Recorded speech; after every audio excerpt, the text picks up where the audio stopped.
خلينا نتفق من الأول، الحلقة دي مش عشان اللبس ومش عشان الحرية ومش عشان تصيد أخطاء الفنانين.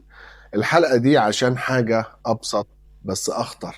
الحكاية زي ما حصلت، ريهام عبد الغفور في تصوير وكاميرا شغالة ووضعية معروفة ولبس معروف ولقطة بتطلع، اللقطة واضحة مش حاجة متفبركة.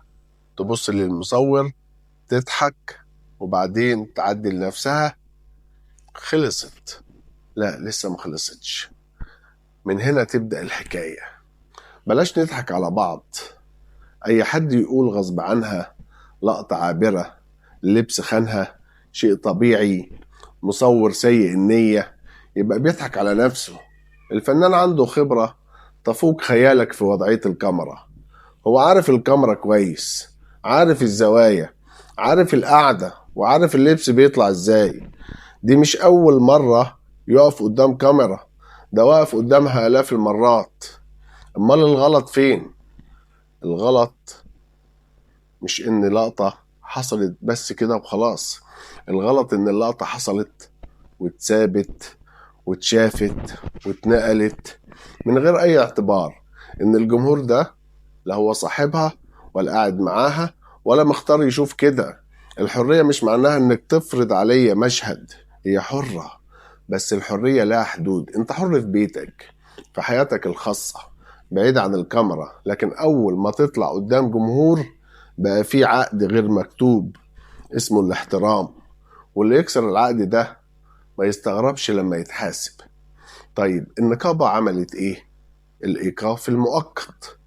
هي مش مؤامرة ضدها ومش ظلم، ده اسمه تنبيه عشان الغلطة ما تتكررش، لأن اللي حصل مش بسيط ومش بيليق ومش بيتعدى بالسكات. احنا ما بنشمتش في حد ولا بنشتم حد ولا بنتدخل في نية حد ولا بنتكلم عن أخلاق شخصية. احنا بنتكلم عن تصرف مهني قدام جمهور ما اختارش المشهد ده. ودي نقطة خطيرة، خليني أقولها بصراحة. اللي بيحترم الجمهور ما بيحطوش في موقف محرج ولا بيختبر قبوله ولا بيقول له ما هيعدي. المشكلة الأكبر اللي يخوف مش لقطة، اللي يخوف إن الغلط يتحول لحرية، والاعتراض يبقى تخلف، والاحترام يتسمى تشدد.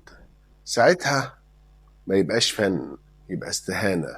احنا ما بنهاجمش لمجرد الهجوم، احنا عايزين نقول حاجة واحدة بس: الفن مش موهبة بس، الفن مسؤولية، واللي ينسى ده لازم يتحاسب مش يدافع عنه.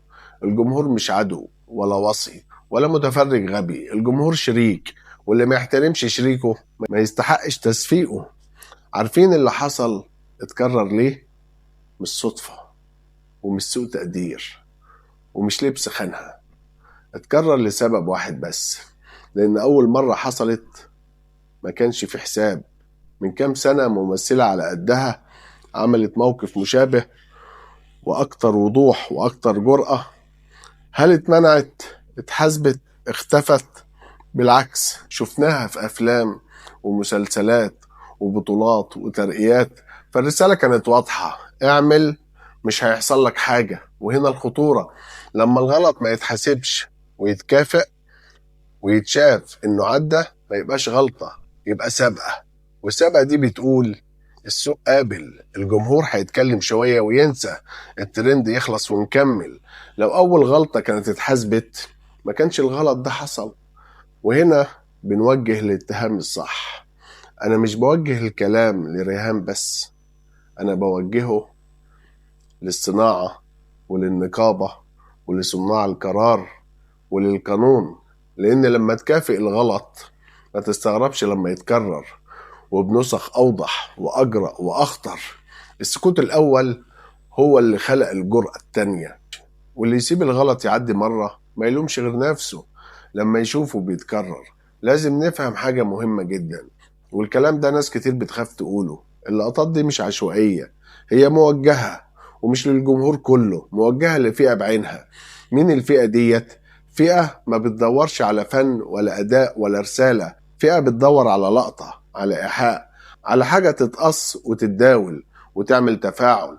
نسميهم بقى زي ما نسميهم. ليه الفئة ديت مهمة؟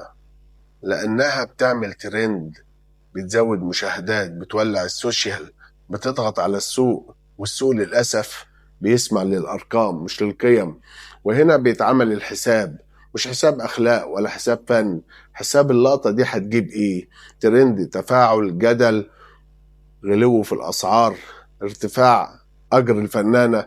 ولو الإجابة يبقى خلاص، ما يهمش الباقي.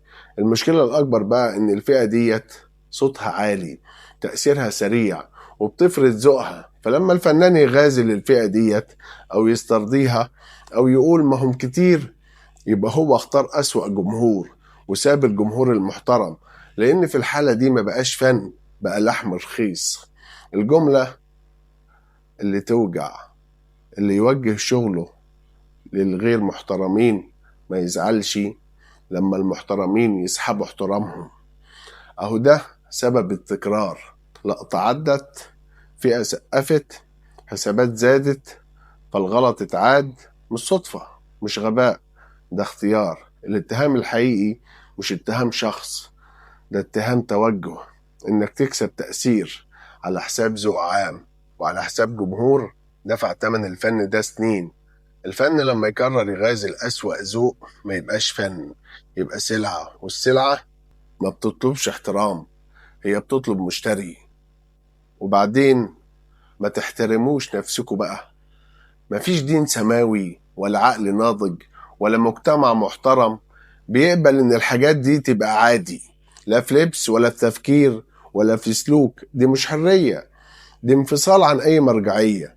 خلينا نكون صراحة، عمر المجتمعات ما احترمت اللي بيكسر القيم العامة وبعدين يطلب تسفيه. اللي كان بيتجرأ على كده تاريخيا كان خارج الإطار، مش قدوة ولا نموذج ولا حاجة الناس تبني عليها. وزمان ما كانش بيعمل كده غير الجواري. المؤلم بقى إن الوسط الفني نفسه بقى متهم بسبب مغازلة أسوأ ذوق وخلط الجرأة بقلة التقدير. وطبعا مش الكل، في فئة لما تتساب بتشوه صورة الكل. أنا مش شيخ ولا واصي ولا قاضي، وبطالب بحاجة واحدة بس: ما تفرضوش علينا مشاهد ولا سلوك ولا تفكير مجتمعنا رفضه وبعدين تقولوا أصل ديت أصل الحرية. مش عايز أطول عليكم. كان معاكم عبد السلام محمد من قناة شوية عقل، وسلام مؤقت للحلقة الجاية.